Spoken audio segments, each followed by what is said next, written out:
सी के इस video tutorial में आज हम देखने वाले सी के ऑपरेटर्स। ऑपरेटर्स ये बहुत इंपॉर्टेंट कंसेप्ट है दोस्तों। तो चलो आज देखते हैं हम ऑपरेटर। ऑपरेटर क्या होता है इसकी डेफिनेशन में पहले आपको बताता हूँ। An operator is a symbol that tells the compiler to perform specific mathematical और लॉजिकल फंक्शन। मतलब अगर आपको कुछ स्पेसिफिक टास्क मतलब कुछ स्पेशल ऑपरेशन परफॉर्म करने या कुछ मैथमेटिकल ऑपरेशन परफॉर्म करने, कुछ अरिथमेटिक ऑपरेशन परफॉर्म करने, इसके लिए जो ऑपरेटर यूज किया जाता है, जो सिंबल यूज किया जाता है उसको हम ऑपरेटर बोलते हैं। वो कैसे होते हैं, किस टाइप के होते हैं, इसके बारे में अभी आपको बताता हूँ। C language is a rich in built in operator and provide the following types of operator. C language में कुछ बिल्ट इन ऑपरेटर है, वो नीचे मैं आपको बताता हूँ। जो हाईलाइट किए वो बिल्ट इन ऑपरेटर है सी में। तो उसमें पहला है अरिथमेटिक ऑपरेटर, दूसरा relational operator, third logical operator, fourth one bitwise operator, उसके बाद असाइनमेंट ऑपरेटर, और एक आता है एमआईएससी ऑपरेटर। एमआईएससी ऑपरेटर ज्यादातर यूज नहीं होता, पर आपके इंफॉर्मेशन के लिए मैं इसकी भी आपको पूरी जानकारी दे दूंगा। तो इंडिविजुअली एक एक ऑपरेटर में आपको बताने वाला हूँ। तो पहले देखते हैं arithmetic operator. The following table show what was the include in the arithmetic operator, which operator we have to use, all that thing we learn in this operator. तो चलो दोस्तों यहाँ पे देखते हैं कि अरिथमेटिक ऑपरेटर में हम कौन से ऑपरेशन करते हैं। तो जैसे addition, subtraction, multiplication, division, mod operation, plus plus, minus minus, increment, pre increment, decrement, ये सारे अरिथमेटिक ऑपरेटर में ऑपरेशन हम परफॉर्म करते हैं। तो पहले देखते हैं प्लस। प्लस ऑपरेटर क्या करता है, दो ऑपरेंड्स को ऐड करने के लिए करता है। तो यहाँ पे एग्जांपल भी दिया है उसका, a plus b is equal to 30। Subtract भी वैसे ही काम करता है, a माइनस बी। मल्टीप्लीकेशन भी ऐसे ही करता है, मल्टीप्लाइज बोथ ऑपरेंड्स को वो मल्टीप्लाई करता है। डिवाइड भी वही करता है, वो दो ऑपरेटर को डिवाइड करने का काम करता है। मॉड्यूलस भी वही काम करता है कि दो ऑपरेंड्स को मॉड्यूल करता है, मॉड्यूल डिवीजन करता है। इंक्रीमेंट ऑपरेटर क्या करता है, अगर हमारी वैल्यू ए मतलब ए में स्टोर है, A is equal to plus plus किया तो उसकी वैल्यू एक से इंक्रीमेंट हो जाएगी। मतलब अगर ए की वैल्यू 10 है तो एक से इंक्रीमेंट होके 11 हो जाएगी। वैसे ही डिक्रीमेंट ऑपरेटर क्या करता है, डिक्रीमेंट ऑपरेटर मतलब माइनस का सिंबल डबल लेते हैं हम, माइनस माइनस। तो अगर ए की वैल्यू 10 है, उसको ए माइनस माइनस किया तो उसकी वैल्यू एक से कम हो जाएगी, मतलब 9 हो जाएगी। तो इसका एक प्रैक्टिकली प्रोग्राम मैं आपको बताता हूँ जिससे आप जल्द से जल्द समझ जाओगे।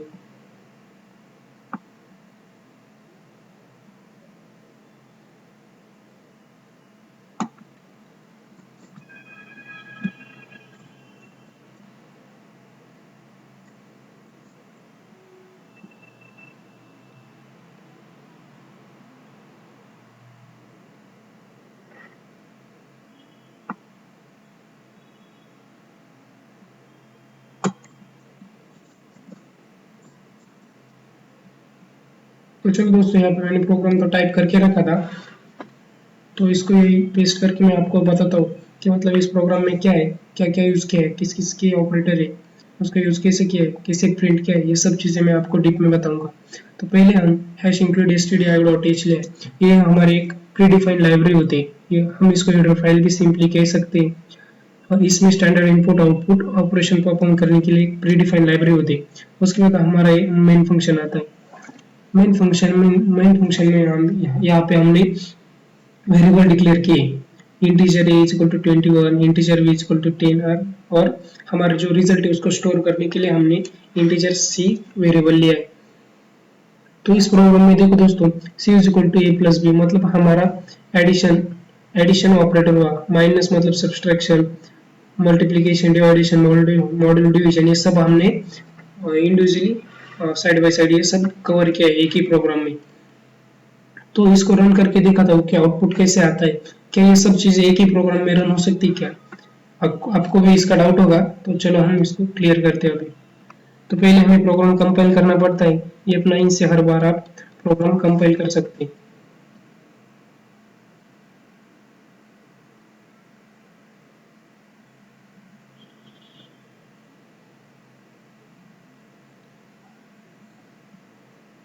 तो हमारा प्रोग्राम कंपाइल हो गया। यहाँ पे एरर्स भी 0 है और वार्निंग्स भी हमारे 0 है यहाँ पे। तो हमें नेक्स्ट स्टेप हमें इसको रन करने का है। तो हमने यहाँ पे उसको रन कर लिया। ओके दोस्तों, हमारा आउटपुट भी बहुत सही आया है, कोई एरर नहीं यहाँ पे। सी की वैल्यू 31 यहाँ पे, एडिशन की, मल्टीप्लिकेशन की 11, ये सब वैल्यू 1 बाय 1 प्रिंट हो चुकी है यहाँ पे। तो आपने यहाँ पे देखा कि ये ऑपरेटर कैसे यूज होता है। तो चलो अब देखते हैं हमारा नेक्स्ट ऑपरेटर। नेक्स्ट ऑपरेटर है हमारा रिलेशनल ऑपरेटर। रिलेशनल ऑपरेटर मतलब क्या? तो ये ऑपरेटर क्या करता है? रिलेशन चेक करता है, मतलब double equal to, not equal to, greater than, less than, मतलब दो ऑपरेंड्स है हमारे, उसके बीच वो चेक करता है कि वैल्यू ट्रू है या नहीं, मतलब ये वैल्यू इससे ग्रेटर है कि नहीं। तो अब तो ये एग्जांपल के तहत भी आपको मैं अच्छे से समझाऊंगा, पर आपको पहले मैं थ्योरेटिकली इसका डिस्क्रिप्शन देता हूँ। तो इस टेबल में देखो दोस्तों, पहले हमने डबल इक्वल टू लिया है। डबल इक्वल टू क्या वर्क करता है? Checks if value of two operands are equal और नॉट, मतलब जो हमने दो ऑपरेंड्स लिए, इन दोनों की जो वैल्यू सेम है या नहीं। इफ दो वो वैल्यू अगर सही रही, मतलब मैच हुई, तो वो आंसर ट्रू रिटर्न करता है। अगर मैच नहीं हुई तो वो फॉल्स करता है। और नॉट इक्वल टू इससे उलट, मतलब बिल्कुल अलग रहता है। मतलब ये अगर equal to true value return करेगा, तो not equal to false value equal return करेगा। ये भी यही चेक करता है कि मतलब ये दो जो ऑपरेंड्स में वैल्यू स्टोर है वो चेक करता है ये फर्स्ट ऑपरेंड दूसरे ऑपरेंड से मैच हो रहा है या नहीं। अगर नॉट मैच नहीं हुआ तो ये वैल्यू फॉल्स रिटर्न करेगा। उसके बाद आता है greater than, smaller than, greater than equal to, smaller than equal to, ये सब रिलेशनल ऑपरेटर दोस्तों। तो इसका एक प्रैक्टिकली मैं आपको प्रोग्राम दिखाता हूँ कि एक्चुअल में वर्किंग कैसे होता है। तो चलिए देखते हैं इसका प्रोग्राम।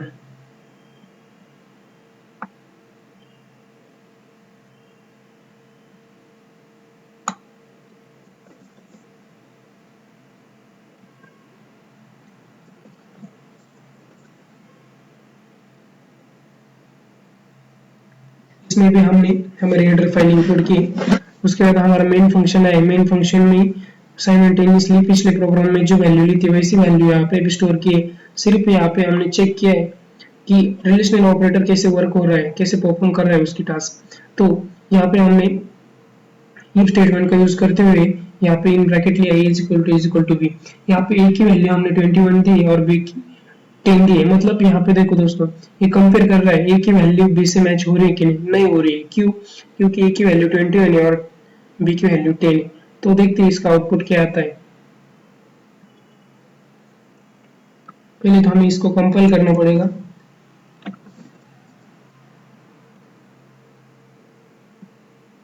ये सक्सेसफुली कंपाइल हुआ है। इसका आउटपुट देखते हैं क्या आता है।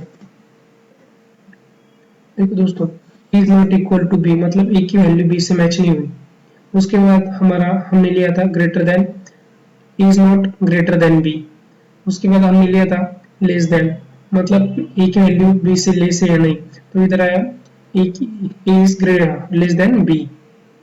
और उसके बाद लिया था कि इधर a की वैल्यू b से बड़ी है और इधर b की वैल्यू a से बड़ी है, a की वैल्यू b से बड़ी। तो ये दोनों चेक करने के लिए हमने नॉट इक्वल टू का यूज करते हुए उसका आउटपुट देखा था। तो उसका आउटपुट है दोस्तों b is either greater than और इक्वल टू b। जैसे इसका आउटपुट परफॉर्म हुआ दोस्तों। तो रिलेशनल ऑपरेटर में इतना ही है। अब सिंपली रिलेशनल ऑपरेटर यूज कर सकते हैं। बस ये प्रोग्राम आपको रिपीट करना है, इसकी प्रैक्टिस भी करनी है। अब उसके बाद आता है हमारा लॉजिकल ऑपरेटर। लॉजिकल ऑपरेटर का यूज बहुत होता है दोस्तों सी प्रोग्राम में, ध्यान से सुनना। लॉजिकल ऑपरेटर में 3 ऑपरेटर होते हैं दोस्तों, एंड, और नॉट। ये तीनों ऑपरेटर बहुत ही इंपॉर्टेंट ऑपरेटर होते हैं दोस्तों। तो पहले देखते हैं एंड, डबल एंड। इसको ऐसे भी किया जाता है, पर प्रोग्रामिंग लैंग्वेज में इसको सिंपली एंड ऑपरेटर ही बोलते हैं। तो इस ऑपरेटर को called as and operator if both operands are non zero then the condition becomes true.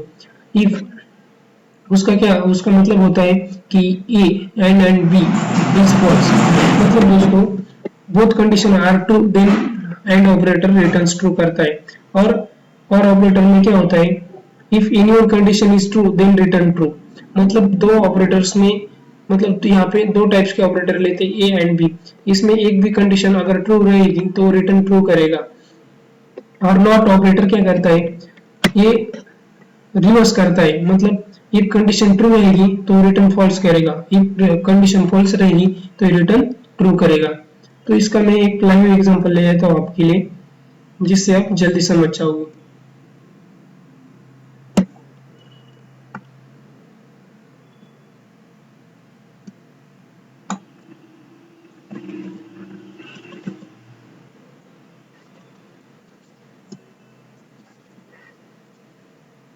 तो हर बार की तरह हमने यहाँ पे हैच इंक्लूड std.ioh फाइल या हेडर फाइल इंक्लूड की। उसके बाद हमारा मेन फंक्शन है, मेन फंक्शन में हमने वेरिएबल डिक्लेरेशन किए। वेरिएबल डिक्लेरेशन कैसे करते हैं मैंने तो आपको बता ही दिया, फिर से एक बार यहाँ पे रिवाइज कर दूंगा देता हूँ। Integer is equal to 5, integer data type होता है, ये वेरिएबल का नाम होता है, इज इक्वल टू करके ये 5 जो है ये वैल्यू हम ए वेरिएबल में स्टोर किए। ऐसे करके integer b is equal to 20 और इंटीजर सी हमने वैल्यू का रिजल्ट स्टोर करने के लिए। इसके बाद हमने इफ स्टेटमेंट का यूज करते हुए यहाँ पे चेक किया है ए एंड बी, मतलब ए की वैल्यू बी से मैच हो रही है नहीं, उसकी कंडीशन अगर ट्रू रहेगी तो आउटपुट प्रिंट करेगा ट्रू, अगर नहीं रहेगी तो फॉल्स करेगा। तो चलो इसको रन करके देखते हैं, पहले कंपाइल करने का फिर रन करने का दोस्तों।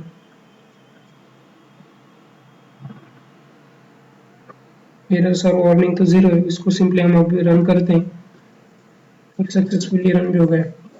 तो देखो दोस्तों, हमारी फर्स्ट कंडीशन ट्रू आई है, दूसरी कंडीशन ट्रू आई है, और हमारी थर्ड कंडीशन नॉट ट्रू है। मतलब हमारी थर्ड कंडीशन क्या थी मैं आपको बताता हूँ।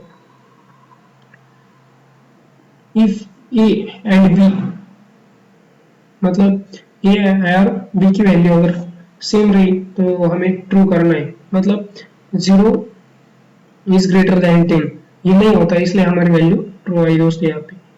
तो बस ये प्रोग्राम में इतना ही। अब देखते हैं हमारा अगला ऑपरेटर। अगला ऑपरेटर है दोस्तों bitwise operator. Bitwise operator works on bits and perform bit by bit operation. ये bit by bit operation perform करता है द ट्रूथ टेबल्स। इसके लिए इसका ट्रूथ टेबल रहता है दोस्तों, उसको भी मैंने यहाँ पे नोट्स में दिया है। मतलब एंड और and hexadecimal is as follows, ऐसा होता है। तो ये टेबल दिया है दोस्तों और इसका एक्सप्लेनेशन मैंने यहाँ पे नीचे भी किया है। एज्यूम, इसको देखो मैं एक्सप्लेन करता हूँ। Assume A is equal to 60 and B is equal to 30 in binary format. ये कैसे दिखेंगे, 60 की बाइनरी वैल्यू होती है 00111100 और 13 की बाइनरी वैल्यू होती है 0001101। ये बाइनरी वैल्यू हर नंबर की एक फिक्स वैल्यू रहती है। बाइनरी वैल्यू मतलब क्या कि अगर आपकी एक है तो एक की वैल्यू कैसे रहेगी 1001, ऐसे हर नंबर की बाइनरी वैल्यू फिक्स रहती है। तो वैसे यहाँ पे 60 और 30 की वैल्यू यहाँ पे फिक्स है। तो यहाँ पे बिट वाइज ऑपरेटर कैसे चेक करेगा, वो वैल्यू हमने जो वैल्यू वेरिएबल में स्टोर की है वो वैल्यू यहाँ पे वो चेक नहीं करेगा, उसकी बाइनरी नंबर की वैल्यू चेक करके हम उसका आउटपुट प्रिंट करता है। इसको बोलते हैं बिटवाइज ऑपरेटर। वो बिट बाय बिट उसके ऑपरेशन परफॉर्म करता है। उसका भी मैंने यहाँ पे एक एग्जांपल बनाया दोस्तों। तो देखते हैं वो कैसे रन होता है, उससे आप जल्दी समझ जाओगे। और हमने डेटा टाइप देखे थे, sine theta type, अनसाइन data type, उसका भी यूज इस प्रोग्राम में हुआ है, जिससे आप जल्दी सीख भी जाओगे।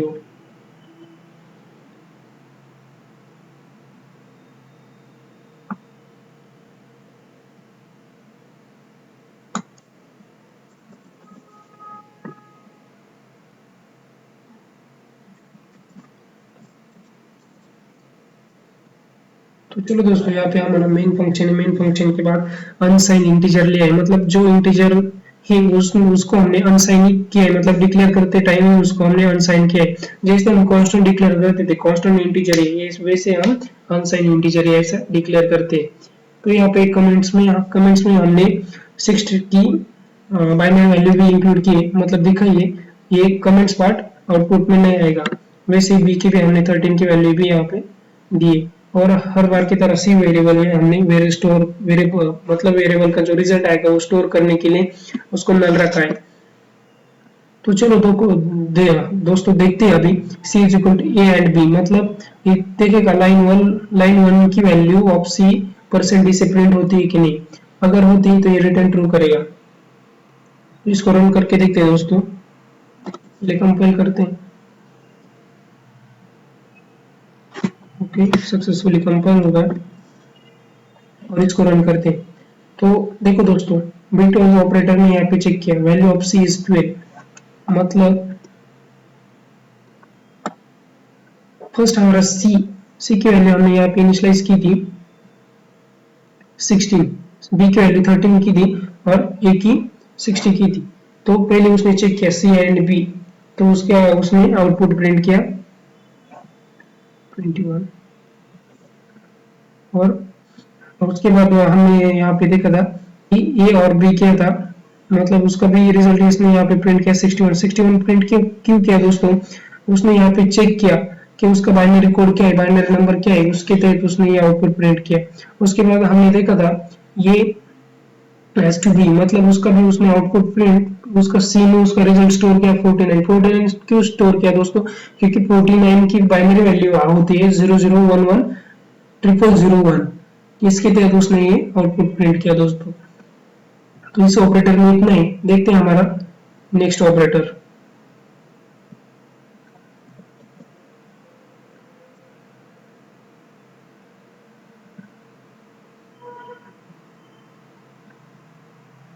हमारा नेक्स्ट ऑपरेटर है असाइनमेंट ऑपरेटर।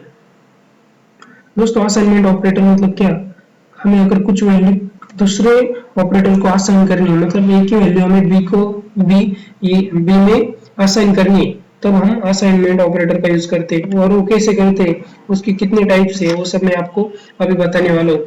तो असाइनमेंट ऑपरेटर में हम फर्स्ट देखेंगे is equal to simple assignment operator, is equal to कैसे भी बोलते हैं simple assignment operator. Assign values from right side operands to left side operands, मतलब जो राइट साइड ऑपरेंड्स की वैल्यू है वो लेफ्ट साइड ऑपरेंड्स में असाइन करता है। तो कैसे करेगा, C is equal to A plus B, मतलब ए प्लस बी की जो वैल्यू होगी वो सी में स्टोर होगी। उसी तरह प्लस इक्वल टू कैसे परफॉर्म होता है, C plus is equal to A, मतलब ए की जो वैल्यू है वो सी में इक्विवेलेंट हो जाएगी दोस्तों।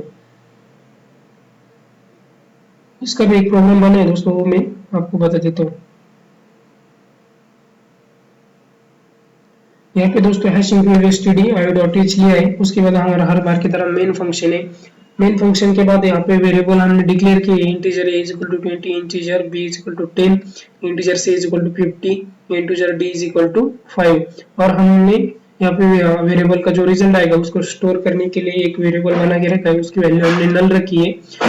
वेरिएबल नेम ई दोस्तों, ई में देखो यहाँ पे क्या किया है दोस्तों, a plus B c divided by d, और कमेंट में हमने दिया 13 मल्टीप्लाई बाय 50 डिवाइडेड बाय 5। तो इसका रिजल्ट तो दोस्तों क्या आएगा, value of a plus B multiply by c divided by d, मतलब यहाँ पे चेक करेगा फर्स्ट कि हमारा मल्टीप्लिकेशन फर्स्ट परफॉर्म होगा, उसके बाद डिवाइडेशन, उसके बाद एडिशन, उसके बाद हमारा सब्सट्रैक्शन परफॉर्म होगा दोस्तों। ये सिंपल लॉजिकल है सर, लॉजिकल है। तो उसका आउटपुट यहाँ पे आएगा 20। तो चलो इसके एक कंसेप्ट का मैं आपको बारीकी से बता देता हूँ। तो यहाँ पे जो हमारा एडिशन है, मतलब जो आउटपुट आएगा a plus B multiply by C divided by D, इसकी जो भी वैल्यू आएगी वो ई में स्टोर करेगा, और सिंपली हमने यहाँ पे ई वेरिएबल प्रिंट किया है। तो इसको बोलते हैं दोस्तों असाइनमेंट ऑपरेटर। तो ऑपरेटर कंसेप्ट में मैंने इंडिविजुअल एक एक ऑपरेटर आपको अच्छे से एक्सप्लेन भी किया है, उसके हर प्रोग्राम प्रैक्टिकली भी आपको दे, और जो भी कोड रहेगा वो कोड मैंने पीडीएफ में भी, मतलब जो कंटेंट मैं आपको दूंगा, नोट्स दूंगा, उसमें भी दिया है। आप सिंपली उसका यूज करके आप प्रैक्टिस भी कर सकते हैं, लर्न भी कर सकते हैं। दोस्तों आपको अगर प्रोग्रामिंग सीखनी है तो आपको प्रैक्टिस करनी ही पड़ेगी। एक बार प्रोग्राम देख लिया, अगली बार आपको आएगा ही ऐसा कुछ नहीं रहता दोस्तों। मतलब आपको अगर आप प्रैक्टिस करोगे तभी वो आप अच्छे प्रोग्रामर बन सकते हैं और अच्छे डेवलपर बन सकते हैं। तो इस वीडियो में इतना ही, मिलते हैं हमारे अगले वीडियो में। मेरे साथ बने रहने के लिए आपका धन्यवाद।